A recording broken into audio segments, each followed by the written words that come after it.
ఒక్కడే తలదించిన చూడ్డంలోనే తెలుస్తుందిరా పడితే వదలడే తన పేరు విజయుడే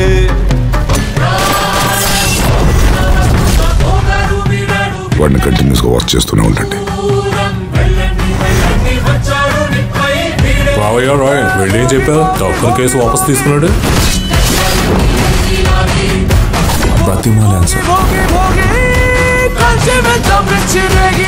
ఎందుకు దామోదర్ గారు వేల కోట్లలో డీల్ మీకు భాగం ఇస్తున్నాం కదా మళ్ళీ కడుపు రగిలిపోవడాలు రగుల్చుకోవడాలు బీపీలు షుగర్లు తెచ్చుకోవడాలు అల్సర్లు ఇవన్నీ మనకి ఎందుకు చెప్పండి చూడండి ఈ వ్యవహారం అంతా జరగడానికి ముందు నాకు మాలతికి ఎలాంటి డీలింగ్స్ లేవు కానీ మాలతి ఒకరోజు నా దగ్గరకు వచ్చి తన కూతుర్ని నా కొడుక్కిచ్చి పెళ్లి చేస్తాను అంది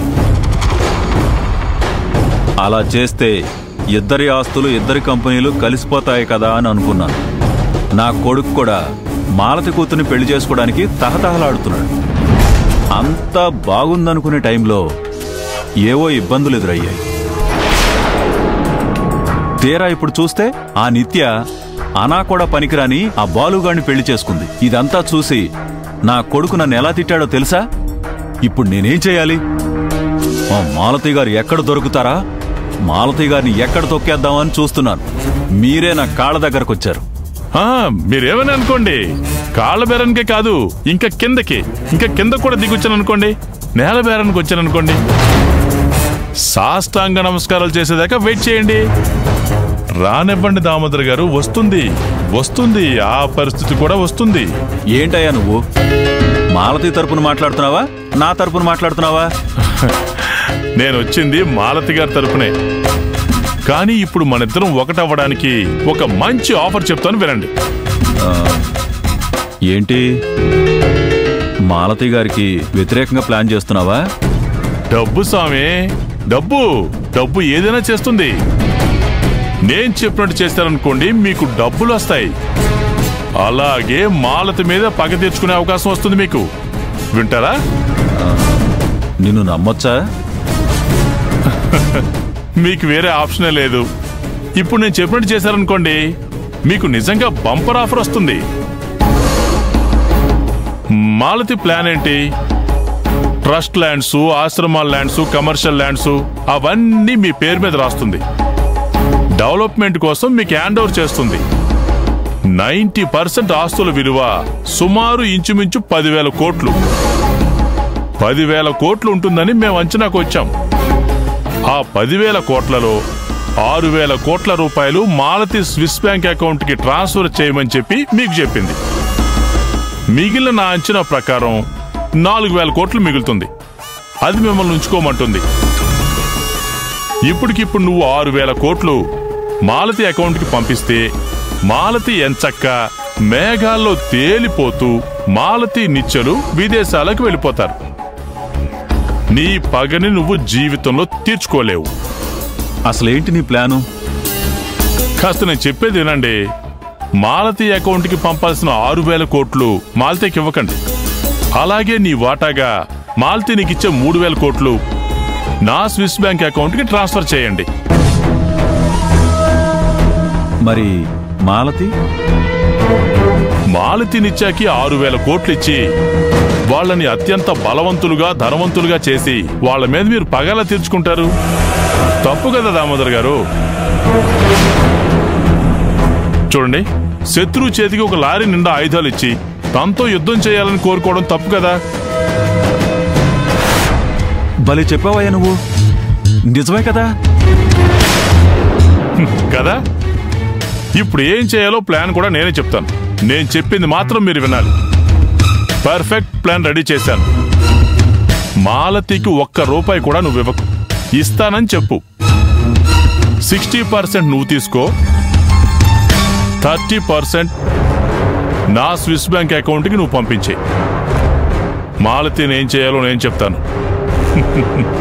నీ పగ తీరుతుంది నీకు ఆస్తి మిగులుతుంది నాకు కూడా ఎంతో కొంత మిగులుతుంది అదిరిపోయిందయ్యా కానీ ప్లాన్ ఏంటి నేను చెప్తాను కదా కాస్త వినండి డాక్యుమెంట్స్ అవి ఇవి వర్క్ అంతా పర్ఫెక్ట్గా కానివ్వండి మాలతి ఏం చెప్పినా ఊ అని కొట్టండి.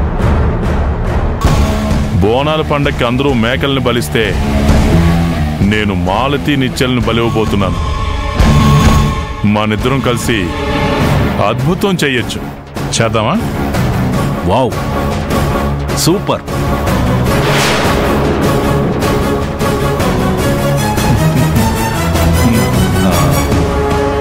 మరి ప్లాన్ పర్ఫెక్ట్ గా చేయాలి.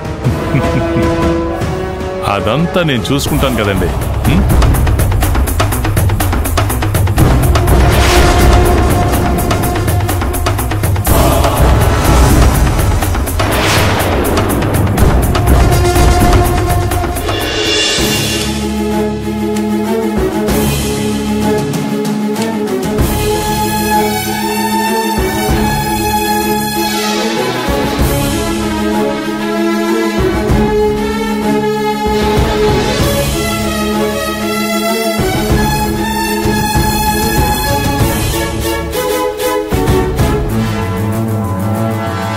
ఎవరు పెట్టుంటారు ఇక్కడ?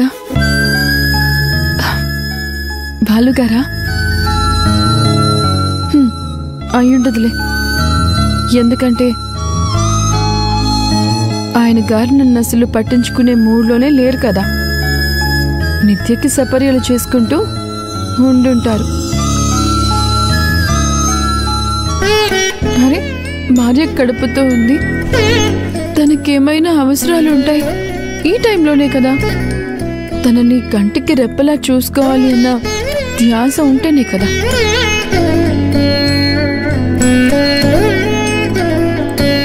నాకు నీరసంగా ఉందని అమ్మ ఇవన్నీ ఇక్కడ పెట్టి వెళ్ళుంటారు.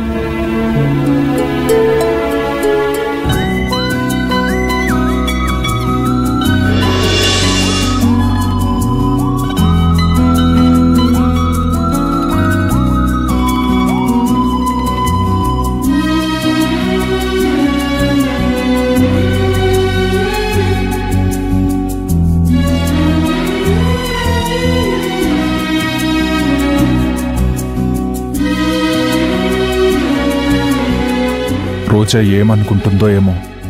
తను వచ్చిన దగ్గర నుంచి తనతో ఒక్కసారి కూడా మాట్లాడలేదు. వీడికి ఏమైనా పిచ్చి పట్టిందా? నన్ను అంతగా ప్రేమించిన వాడు ఇలా ఎలా మారిపోయాడు అని ఫీల్ అవుతుందేమో. ఈ జ్యూస్ నేను అరేంజ్ చేశానని తెలిస్తే అస్సలు తాగదు.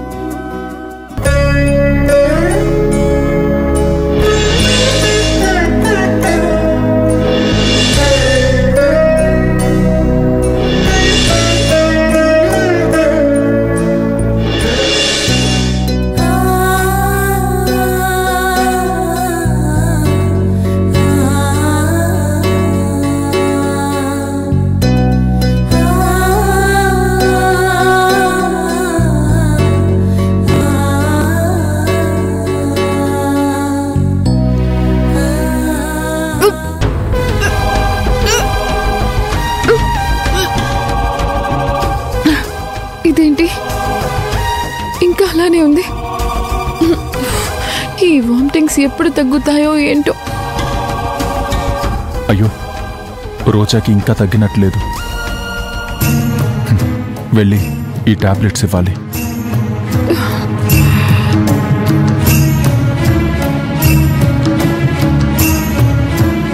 రోజా, ఈ టాబ్లెట్స్ వేసుకో.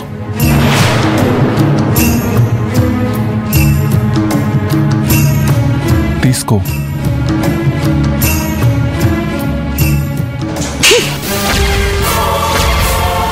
నాకేం అవసరం లేదు.